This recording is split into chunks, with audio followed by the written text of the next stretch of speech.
दूसरा पित्त का हिस्सा बहुत क्लियर है, एकदम स्ट्रेट फॉरवर्ड है कि घी ज्यादा खाएंगे पित्त आपका हमेशा सम रहेगा। और ज्यादा घी खाने का जो समय है वो बारिश के दिनों में और ये जो गर्मी के दिन होते हैं ना, उस समय घी ज्यादा खाइए ताकि पित्त को कंट्रोल करके रखे। और वात के लिए मैं पहले ही बता चुका हूं, शुद्ध पित्त। अभी ये जितनी बात है आप सोचो कितनी सरल है, बस हमें अपनी जीवन शैली में थोड़ा बदलाव करना है। जीवन शैली में बदलाव से पहले मन में संकल्प लेना है कि जी हम तो ऐसे ही चलेंगे, दुनिया जिधर जाए जाए हमें उससे मतलब नहीं, हम तो ऐसे चलेंगे। तो ये 3 चीजें अगर आपने देख ली तो बहुत अच्छा है। अब थोड़ा आगे चलें, अब और दूसरी चीजों पे मैं चलता हूं कि और कौन कौन सी चीजें हैं जो आपके आसपास हैं और आपके वात पित्त कफ तीनों को सम पे लाने में मदद कर सकती है। ये तीनों समभाग में रहें तो अच्छा होता है। और कौन कौन सी चीजें हैं? तो बागवती जी कहते हैं रसोई के बाहर जाने की जरूरत ही नहीं, सब वहीं है। भागवत जी ने एक सूत्र लिखा है, दुनिया का सबसे बड़ा औषधि केंद्र हमारा रसोई घर है। सबसे बड़ा औषधि केंद्र रसोई घर है। अब दुर्भाग्य से हम रसोई में जिनको मसाला कहते हैं ना, मसाला, वहां मसाला कुछ नहीं है, सब औषधि है। मसाले का और औषधि का अंतर मालूम है? ये मसाला तो शब्द ही भारत का नहीं है, पहले तो ये बता दूंगा। ये अरबिक शब्द है, फारसी से अरबी में आया, अरबी से हमारे घुस गया, हिंदी में और जगह जगह घुस गया। ये विदेशी आए तो ये शब्द भी आया। हिंदुस्तान में 17वीं 18वीं शताब्दी का साहित्य जब मैं पढ़ता हूं तो जब तक मुगलों का राज्य रहा तब तक मसाले शब्द का बहुत उपयोग है। मुगलों के राज्य के पहले एक भी जगह किसी भी शास्त्र में मसाला नहीं है। चरक संहिता पढ़ी मैंने, कहीं भी मसाला नहीं है उसमें। सुश्रुत में कहीं मसाला नहीं है, बागवट की कहीं मसाला नहीं है।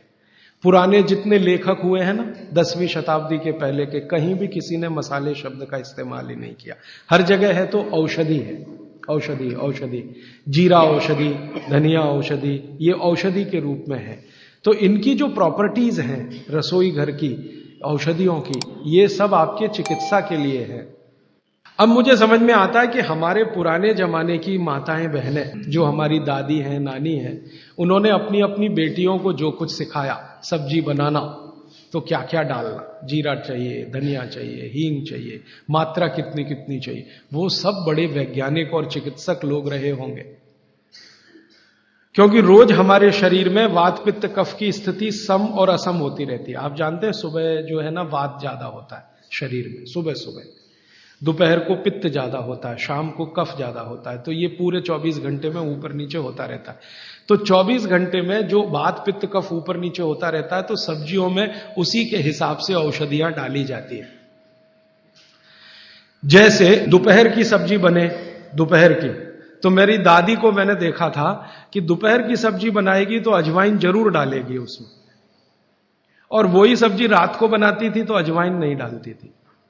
तो एक दिन मैंने दादी से पूछा कि यही सब्जी दोपहर को मैंने खाई तो इसमें अजवाइन थी, शाम को खाई तो नहीं, क्यों? तो उसने उत्तर तो नहीं दिया। तो उसने कहा मेरी मां ने ऐसा सिखाया। बस बात खत्म हो गई। अब उस समय मैं भी मान लिया कि ठीक है, उसकी मां ने सिखाया। अब जब मैंने काम शुरू किया ये चिकित्सा पर, तब मेरे समझ में आया कि अजवाइन जो है पित्तनाशक है। घी के बाद, देशी गाय के घी के बाद जो सबसे ज्यादा पित्तनाशक दूसरी कोई चीज है तो वो अजवाइन है। और दोपहर को पित्त भड़कता है, आप जानते हैं, और वो स्वाभाविक है क्योंकि खाना खाने के लिए पित्त भड़कना ही चाहिए। तो उस समय अजवाइन डाली जाती है सब्जी में, क्योंकि दोपहर को ही शरीर को अजवाइन की जरूरत होती है पित्त को सम पे लाने के लिए। तो भारत में ज्यादातर माताएं बहनें ये बात जानती हैं कि दोपहर की सब्जी में अजवाइन चाहिए। दोपहर का दही है ना, दही का मट्ठा, उसमें भी अजवाइन का बघार लगता है। दोपहर की जितनी भी चीजें हैं ज्यादातर अजवाइन ग्रस्त होती हैं या अजवाइन से बनती हैं, क्योंकि पित्त को सम पे रखना है।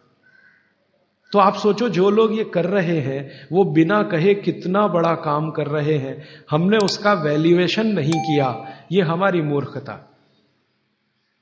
हमारे यहां तो एक बहुत बड़ा दुष्कर्म इस देश में हुआ है। अंग्रेजों के हम गुलाम हो गए तो सब कुछ हम भूल गए, अपनी चीजें। अंग्रेजों ने जो सिखाया वही हमें याद है। तो हम जीडीपी का कैलकुलेशन करते हैं अंग्रेजों के फॉर्मूले से। जीडीपी निकलता है इस देश का, ग्रॉस डोमेस्टिक प्रोडक्ट।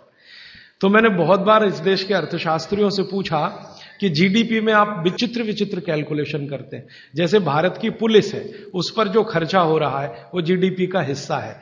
अगर चोरियां बढ़ी, डकैतियां बढ़ी, तो पुलिस का खर्च बढ़ेगा तो जीडीपी बढ़ेगा। और प्रधानमंत्री छाती ठोक के कहेगा मेरे जमाने में जीडीपी 10% से ऊपर बढ़ गया। सो व्हाट, पुलिस का खर्च बढ़ गया, माने चोरियां बढ़ गई, डकैतियां बढ़ गई, अत्याचार बढ़ गए, अनाचार बढ़ गए, तो जीडीपी बढ़ गया, तो क्या बड़ी बात है। तो हमारे जो जीडीपी के कैलकुलेशन है बड़े विचित्र हैं। इसमें चोरी हो, डकैती हो, लूट मारी हो तो जीडीपी बढ़ेगा, लेकिन माताएं बहनें घर में जो करती रहती हैं वो जीडीपी में है ही नहीं, कैलकुलेशन ही नहीं है उसका। भारत सरकार कोई कैलकुलेशन नहीं करती कि किसी माँ ने 1 किलो पापड़ बना दिए तो जीडीपी बढ़ा कि नहीं, तो कहते हैं जी मालूम नहीं बढ़ा कि नहीं बढ़ा, क्योंकि कैलकुलेशन नहीं है। किसी माँ ने दाल की बड़ी बना दी 5 किलो दाल की, तो जीडीपी बढ़ा कि नहीं बढ़ा। आपका मन क्या कहता है, बुद्धि क्या कहती है, बढ़ा कि नहीं बढ़ा। किसी ने बड़ी बना दी, किसी ने पापड़ बना दिए, किसी ने कुछ बना दिया, किसी ने गोंद के लड्डू बना दिए, किसी ने मावे का कुछ बना दिया, तो जीडीपी तो बढ़ ही रहा है, लेकिन हम कैलकुलेट नहीं कर रहे हैं उसको, क्योंकि अंग्रेजों के यहां महिलाओं का किया हुआ काम महत्व का नहीं माना जाता। अंग्रेजों के यहां ये जो अंग्रेज जात है ना दुनिया में, ये महिलाओं के किए हुए काम को काम ही नहीं मानती। आपको मालूम है 2000 साल यूरोप में महिलाओं को पुरुषों से हमेशा कम वेतन मिलता रहा, और आज भी है ये कई देशों में। वो मानते ही नहीं कि इनका कोई काम है। क्यों? वो महिलाओं में आत्मा नहीं मानते। हां, यूरोप का सबसे बड़ा दार्शनिक है प्लेटो, वो कहता है कि स्त्रियों में आत्मा ही नहीं होती, आत्मा सिर्फ पुरुषों में होती है। तो स्त्री जो करे वो बेकार है, पुरुष जो करे वही अच्छा है। तो उनके यहां से ये कैलकुलेशन हमारे यहां आ गया कि स्त्री कुछ भी करे तो काम ही का नहीं। तो अंग्रेजों का 200-250 साल जो राज चल गया, उसमें हम सब के दिमाग खत्म हो गए, सोचना विचारना बंद हो गया, तो हमने भी वही मान लिया। मैं अब इसको बदलना चाहता हूं, और मैं ये समझना चाहता हूं और समझाना चाहता हूं कि स्त्रियां जो कर रही हैं वो किसी डॉक्टर से कम नहीं है। बस अंतर इतना है कि डॉक्टर को आप फीस देकर उससे एडवाइस ले रहे हैं, हमारी दादी नानी फोकट में वही एडवाइस दे रही है, धनिया खाओ, जीरा खाओ और ये अजवाइन खाओ, आपके पेट की गैस खत्म हो जाएगी। और ये 3500 साल से वैसे का वैसा ही है, अजवाइन खाओ तो गैस खत्म होती ही है। कभी भी आप करके देख लो। आप में से किसी को भी बहुत गैस बनती हो, पेट में एसिडिटी की तकलीफ हो, आज से शुरू कर दो। आप खाना खाया तो उसमें ध्यान रखो अजवाइन ज्यादा रहे, दाल में, सब्जी में, वगैरह वगैरह। और अगर नहीं कर पा रहे हैं तो खाना खत्म करते ही थोड़ी अजवाइन खा लो। अजवाइन ज्यादा तकलीफ ना कर दे, उसका बैलेंस है काले नमक के साथ, तो थोड़ा अजवाइन और काला नमक मिला के हर खाने के बाद खा के देख लो। 3 दिन में ना आपकी गैस बंद हो तो आप जो कहो मैं हारने को तैयार।